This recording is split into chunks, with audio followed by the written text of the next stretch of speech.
नमस्कार, आवाज समाचार देख रहे हैं आप। आपके साथ मैं हूं स्मिता रिशाल। वक्त हो गया है 5 बजे की तमाम अहम और बड़ी खबरों का, जिस पर करेंगे नजर। लेकिन उससे पहले नजर इस वक्त की हेडलाइंस पर। 22 साल की मेहनत के बाद देश में बना पहला लाइट कॉम्बैक्ट हेलीकॉप्टर प्रचंड वायुसेना में शामिल। रक्षा मंत्री राजनाथ सिंह ने भरी उड़ान। कांग्रेस में खड़गे और थरूर के बीच मुकाबला। थरूर ने दी ओपन डिबेट की चुनौती तो खड़गे बोले बीजेपी आरएसएस से करे डिबेट। राजस्थान के सीएम पर सस्पेंस बरकरार। बाजार में हफ्ते की खराब शुरुआत। सेंसेक्स 600 तो निफ्टी 200 पॉइंट से ज्यादा गिरा। बैंक निफ्टी में रही 600 अंकों की गिरावट। मेटल, एफएमसीजी, ऑटो पर सबसे ज्यादा मार। भारतीय स्पेस में ईरान की फ्लाइट में बम की सूचना से मचा हड़कंप। सुखोई विमान ने एस्कॉर्ट कर छोड़ा सीमा के बाहर। 2 घंटे तक अटकी रही सांसें। भदोही में दुर्गा पंडाल में लगी आग से अब तक 5 की मौत। 64 लोग भी लड़ रहे हैं जिंदगी की जंग। आज सीएम योगी कर सकते हैं भदोही का दौरा। स्वीडन के स्वांते पाबो को 2022 का चिकित्सा का नोबेल पुरस्कार। विलुप्त होमिनिन्स के जीनोम और मानव जाति की उत्पत्ति पर की गई खोज के लिए मिला ये सम्मान। और बुलेटिन की शुरुआत करेंगे भारतीय वायुसेना में आज जो लाइट कॉम्बैक्ट हेलीकॉप्टर को शामिल किया गया है उससे। दरअसल रक्षा मंत्री राजनाथ सिंह ने राजस्थान के जोधपुर में कार्यक्रम के दौरान प्रचंड नाम के इस लाइट कॉम्बैक्ट हेलीकॉप्टर को वायुसेना को सौंपा।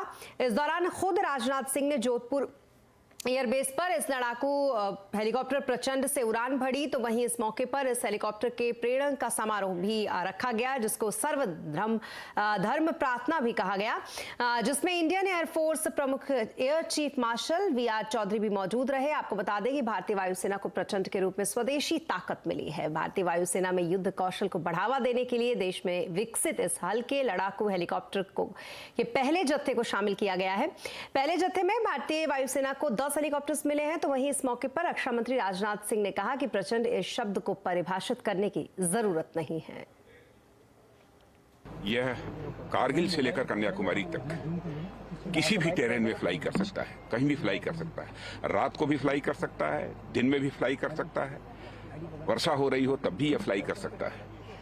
और साथ ही साथ अपने टारगेट को अटैक करने की भी क्षमता इस लाइट कॉम्बैट हेलीकॉप्टर में है। यह दुनिया के जितने भी इस प्रकार के हेलीकॉप्टर्स हैं उनमें एक बेहतरीन यह लाइट कॉम्बैट हेलीकॉप्टर है। जैसा हमारे प्रधानमंत्री मोदी जी का संकल्प था कि यहाँ पर इंडिजिनस सारे प्लेटफार्म्स, वेपन्स और यह हेलीकॉप्टर्स और प्लेन्स बनने चाहिए, तो उनके इसी मंशा के अनुरूप, हमारे प्रधानमंत्री की मंशा के अनुरूप ही यह लाइट कॉम्बैट हेलीकॉप्टर, जो कि पूरी तरह से इंडिजिनस है, वह बना है। और अब बात करते हैं मार्केट की। कारोबारी हफ्ते के पहले दिन बाजार में बिकवाली रही। फार्मा को छोड़कर सभी सेक्टर इंडेक्स में आज गिरावट देखी गई। सेंसेक्स 638 पॉइंट गिरकर 56,779 पर बंद हुआ। तो वहीं निफ्टी 207 पॉइंट गिरकर 16,887 पर बंद हुआ। मार्केट का हाल समझते हैं सुमित से। सुमित, बताएं क्या कुछ रहे मार्केट्स के आज हाईलाइट्स।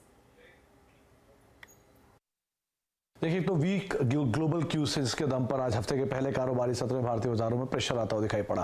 तो अंतर्राष्ट्रीय बाजारों के संकेत कमजोर, उसी की तर्ज पे भारतीय बाजारों की शुरुआत कमजोर और फिर धीरे धीरे मार्केट्स ने एक वोलेटाइल सेशन के बीच सेकंड हाफ तक आते आते तेज बिकवाली आते हुए दिखाई पड़ी। तो तेज बिकवाली का प्रेशर रहा। आज प्रेशर रहा बैंक्स के अंदर, मिड कैप के अंदर, स्मॉल कैप के अंदर। कुछ हद तक रिस्पाइट था फार्मा में या कुछ हद तक रिस्पाइट था आईटी में, लेकिन मेजरली बाकी सभी सेक्टर जो थे वो प्रेशर के साथ ही आज कामकाज करते हुए दिखाई पड़ रहे थे। और ग्लोबल वीक संकेतों के बीच और डोमेस्टिक फ्रंट पर भी न्यूज फ्लो के बीच कई सारे स्टॉक्स के अंदर आज प्रेशर बनता हुआ दिखाई पड़ा। तो अलग अलग सेक्टर, अलग अलग मिड कैप, स्मॉल कैप, जहां पर लास्ट आवर तक आते आते तेज बिकवाली बनते हुए दिखाई पड़ी। जी, और सुमित, आपसे सेक्टर्स को लेकर भी समझना चाहेंगे आज किन सेक्टर्स में तेजी और कहां थोड़ी मंदी देखी गई। देखिए, आज फार्मा स्टार रहे, जहां पर कुछ हद तक खरीदारी बनते हुए दिखाई पड़ी। तो निफ्टी के टॉप गेनर्स में भी आपको फार्मास के नाम शुमार दिखाई पड़ेंगे। ओएनजीसी न्यूज फ्लो के दम पे जहां पर खरीदारी देखने को मिल रही थी। इसके अलावा डॉक्टर रेड्डीज, सिप्ला, बीपीसीएल, ये कुछ ऐसे नाम जहां पर खरीदारी रही। तो 2 फार्मा कंपनियां जो कि निफ्टी में आज तेजी दिखा रहे थे। निफ्टी के गिरने वाले शेयरों में अदानी इंटरप्राइजेस, जहां पर आज काफी प्रेशर था, और साथ अदानी पोर्ट, इनफैक्ट अदानी समूह के शेयरों में आज तेज बिकवाली थी। आयशर मोटर करीब 6.25% नीचे सेल्स के नंबर्स के बाद। टाटा कंज्यूमर करीब 3% बिकवाली यहां आते हुए दिखाई पड़ी। मिड कैप गेनर गेनर्स में Lupin, Varun beverages, Aurobindo pharma और जायडस लाइफ, यानी 4 में से 3 नाम जो थे वो फार्मा स्पेस के थे जहां पे खरीदारी बनते हुए दिखाई पड़ी। मिड कैप लूजर्स में डॉक्टर लाल पैथ लैब और अदानी विल्मर, आदित्य बिरला फैशन और यू स्मॉल फाइनेंस बैंक, जहां पर करीब 4 से लेकर 5% तक का फॉल आता हुआ दिखाई पड़ा। F&O गेनर्स में भी आज लुपिन, जायडस, ऑरोबिंदो और ONGC, यानी 4 में से 3 नाम फार्मा के यहां भी रहे। लेकिन F&O लूजर्स में आपको नाम दिखाई पड़ेगा अदानी एंटरप्राइजेस का, साथ साथ इंडिया सीमेंट का, डॉक्टर लाल पैथ लैब का और आयशर मोटर, यानी मेजर प्रॉफिट टेकिंग यहां पर आते हुए दिखाई पड़ी। आज प्रेशर था मेटल में, जिसमें वेल्सपन, अदानी, हिंडाल्को, ये 3 नाम थे जहां प्रेशर बनता हुआ दिखाई पड़ा। और FMCG में आज Colgate, Tata consumer, Dabur, Godrej consumer, ये कुछ ऐसे नाम जहां पर दबाव बनता हुआ दिखाई पड़ा। तो ओवरऑल आज फार्मा के लिए बेहतर दिन और अदानी समूह के शेयरों में आज भारी भारी बिकवाली आते हुए दिखाई पड़ी। जी, बहुत शुक्रिया तमाम मार्केट अपडेट के लिए आपका सुमित। और MK ग्लोबल फाइनेंशियल के कृष्ण कुमार का कहना है कि अच्छे घरेलू फंडामेंटल्स में भारत को फायदा होगा। वहीं कृष्ण कुमार के अनुसार ग्लोबल संकेतों से भारत पर खास असर नहीं होगा क्योंकि सरकार की इकोनॉमी इस समय अच्छी स्थिति में है।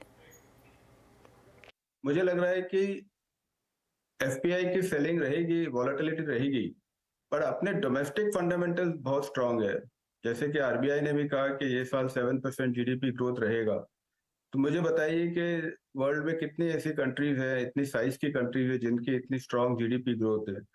अपने जो फिस्कल पॉलिसीज है, मॉनेटरी पॉलिसीज है, उन्होंने काफी लास्ट 2-3 साल में बहुत सही तरीके से काम किया, उसका बेनिफिट आपको मिल रहा है। तो मुझे लग रहा है कि ओवरसीज न्यूज पढ़िए जरूर, बट उस पर ज्यादा पैनिक मत कीजिए। और शॉर्ट टर्म में तो ऑब्वियसली आपको फ्लोज पे ध्यान रखना पड़ेगा। जी हाँ, तो बाजार के मूड के बाद अब बात कांग्रेस की करेंगे। कांग्रेस में अब अध्यक्ष पद के लिए मल्लिकार्जुन खड़गे और शशि थरूर के बीच मुकाबला होगा, लेकिन 17 अक्टूबर को वोटिंग से पहले दोनों नेताओं के बीच खींचतान बढ़ गई है।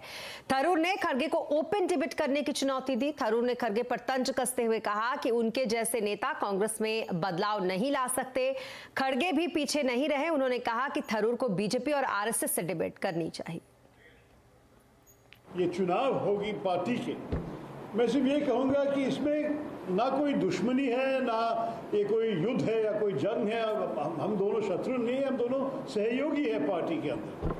लेकिन हम चाहते हैं कि एक साथ हमारे संकल्प पार्टी के कार्यकर्ताओं के सामने रख के कि आप लोग के समर्थन हम मांगे। किसी ने पूछा कि कांग्रेस पार्टी का टॉप 3 नेताओं के नाम बोलिए गांधी परिवार के अलावा, तो हर व्यक्ति के लिस्ट पे खड़गे साहब का नाम होगा। तो इस किस्म के नेता नेचुरली मैं कह रहा हूँ कि वो बदलाव नहीं ले आएगा, क्योंकि अगर बदलाव ले आना चाहता था तो उसका पूरा हक है भी करने के लिए। वो इसी सिस्टम को आगे ले जाने के लिए वो नेचुरली तैयार होगा। अगर डिबेट करना है, हम दोनों मिलके उन दोनों के खिलाफ करो, उन दोनों के विचारधारा के खिलाफ, RSS और BJP उनके खिलाफ। मैं डिबेट करूंगा, तुम भी डिबेट, इससे कोई फायदा नहीं। ना देश का फायदा है इसमें, ना पार्टी के लिए कुछ। लड़ना है हमारे आइडियोलॉजी को, जो हमारे आइडियोलॉजी के खिलाफ जो है काम कर रहे हैं, उनसे लड़ना है। तो हम दोनों मिलके उनसे लड़ेंगे। हम एक ही घर के लोग हैं, घर अच्छा रख लेंगे। इस तरह से हमको आगे बढ़ना है। जी हाँ, तो गुजरात की अब बात वो इसलिए क्योंकि गुजरात में विधानसभा चुनाव नजदीक है और इससे पहले गुजरात चुनाव का पहला ओपिनियन पोल सामने आ गया है। गुजरात में क्या है पब्लिक का मूड, आज आवाज अड्डा में इसी पर करेंगे बड़ी चर्चा शाम 7:57 पर।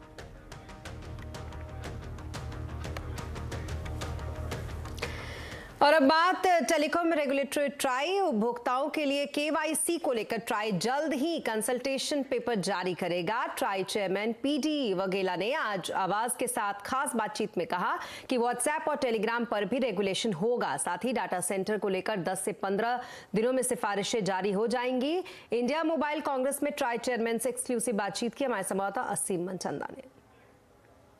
इसी एक हमको रेफरेंस किया है टेलीकॉम डिपार्टमेंट ने, वो है कॉलर आईडी का हमको एक रेफरेंस किया हुआ है। तो उसमें अभी काम चल रहा है। हमने जो विश्व में अलग अलग टेक्नोलॉजी जो अवेलेबल है, ऑप्शंस अवेलेबल है, उसका स्टडी किया है। तो जितना बने इतना जल्दी वो कंसल्टेशन पेपर निकल जाएगा। गवर्नमेंट हमको कोई भी रेफरेंस भेजते हैं तो हमारा क्या है, सबसे पहले हम रिसर्च करते हैं पूरे विश्व में उसका कैसे इसको हैंडल किया गया ये भी हम सोचते समझते हैं, एक्सपर्ट से बात करते हैं, बाद में हम उसका पूरा एक कंसल्टेशन पेपर बनता है। तो इस पर भी काम चल रहा है। तो जिससे काम हो जाएगा, हमारा पूरा तैयारी हो जाएगा, रिसर्च हो जाएगा, इश्यू को हम समझ लेंगे, बाद में कंसल्टेशन पेपर निकालना। डेटा सेंटर का तो जल्दी ही हो जाएगा, मुझे लगता है कि 10-15 दिन में निकाल देंगे। और टेलीकॉम कंपनियां 5G सेवाओं के रोल आउट के लिए पूरी तरीके से तैयार हैं। टेलीकॉम सेक्रेटरी के राजा रमण ने आवाज के साथ खास बातचीत में कहा कि सरकार ने टेलीकॉम कंपनियों के लिए रेगुलेटरी बाधाएं दूर की हैं। इंडिया मोबाइल कांग्रेस में टेलीकॉम सेक्रेटरी से एक्सक्लूसिव बातचीत के हमारे संवाददाता असीम मनचंदा ने। हमारा जो रूल्स का अमेंडमेंट हुआ है ये तो भी इंडियन टेलीग्राफ का एक्ट के माध्यम से ही हुआ है। So the Indian telegraph ROW rules has been published under the telegraph act. So therefore it has got legal backing, there is no problem at all, but we are working with the state government so they also provide the legal backing, because currently they are doing it as part of the amendment of their policy. So उनको भी कर चुका है। I mean, I think state governments are also likely to carry out necessary changes in their in the structure of the framework. अभी तो the consultative phase is on. So हम सारे stakeholders से comments ले रहे हैं। So इसके बाद हम I mean सारे comments के मिलने के बाद we will have a sitting, a round table with all the stakeholders once again, and then prepare a revised draft which will take into account all the concerns. So at the end of the day, I think what we want to the telecom bill to do is to create a new wave of reforms, a new wave of technology development, a new wave of services to be unrolled in this country over the next 30, 40, 50 years. So India's vision of 2047 needs to be achieved by this new telecom bill, and that will be our effort. देश में 5G का आगाज हो चुका है। 5G technology में सिर्फ रफ्तार के अलावा और भी बहुत कुछ है। दिल्ली में चल रही इंडियन मोबाइल कांग्रेस में 5G की ताकत के लिए शानदार यूज केस दिखाए जा रहे हैं। यहां पर मौजूद जियो ट्रू 5G और मेडुलेंस ने मिलकर एक 5G अनबिल्ड एम्बुलेंस पेश की, जो कि अपने आप में किसी अस्पताल से कम नहीं है। इसका जायजा लिया हमारे संवाददाता रोहन सिंह ने, आप भी देखें। ये एम्बुलेंस जो हमारे पीछे आप देख रहे हैं ये काफ़ी खास है। ये जियो ट्रू 5G और मेडुलेंस के बीच का एक पायलट प्रोडक्ट है जिसको ये लॉन्च करने की तैयारी कर रहे हैं। और इसकी खासियत ये है कि ये आम एम्बुलेंस की सारी सुविधाएं तो यहाँ पे हैं, लेकिन खास बात ये है कि ये 5G कनेक्टेड। और उसका फ़ायदा क्या होगा कि जब पेशेंट यहाँ पे किसी क्रिटिकल स्थिति में है तो उस वक्त डॉक्टर से वहाँ सीधे कंसल्ट कर सकता है। और वो जो एक समय होता है किसी एक्सीडेंट के बाद या किसी इमरजेंसी के दौरान, उस समय पेशेंट को बचाने में काफ़ी मदद कर सकता है 5G टेक्नोलॉजी। उसके जो वाइटल्स हैं, उसके जो पैरामीटर्स हैं, वो बिल्कुल डॉक्टर के पास रहेंगे। और डॉक्टर जबकि वो एम्बुलेंस में है पेशेंट, उस वक्त भी ये डॉक्टर जो है उसको मॉनिटर कर सकते हैं और उसकी मदद कर सकते हैं। अब हम आपको एम्बुलेंस के अंदर लेकर जाके देखते हैं और देखते हैं कि यहाँ पर क्या खास है इस टेक्नोलॉजी में। और ये हम एम्बुलेंस के अंदर आ चुके हैं। 5G कैसे मदद करेगा किसी पेशेंट की जान बचाने में? सर 5G इसके अंदर सर कैसे मदद करेगा? जो रियल लाइफ सेविंग डेटा होता है from your ECG, SpO2, blood pressure, temperature, heart rate, वो सीधा डेटा डायरेक्टली रिले होता है remotely to any emergency command centre. Not only that sir, जो आपका वेंटिलेटर डेटा भी है वो भी डायरेक्टली हम 72 पोर्ट्स के साथ कंपैटिबल है। So we don't ask the ambulance to be upgraded in terms of equipments. हम वो सारी इक्विपमेंट्स के साथ कंपैटिबल होते हैं और उनको हम स्मार्ट एम्बुलेंस में कन्वर्ट कर सकते हैं। तो जैसा कि ये बता रहे हैं यहाँ पे कि ये देखिए, ये जो सारे मशीनें हैं यहाँ पे, ये पैरामीटर्स को मॉनिटर कर रही हैं। यहाँ पे जो ये उनके जो वेंटिलेटर है उसकी क्या स्थिति है ये मॉनिटर कर रही है। और सबसे खास बात, यहाँ पे एक बहुत ही हाई रेजोल्यूशन कैमरा है। इससे जो डॉक्टर्स हैं वो सीधे यहाँ पे मॉनिटर कर सकते हैं। हमारे पास PTZ कैमरा इंस्टॉल्ड है इसमें, हाई डेफिनेशन।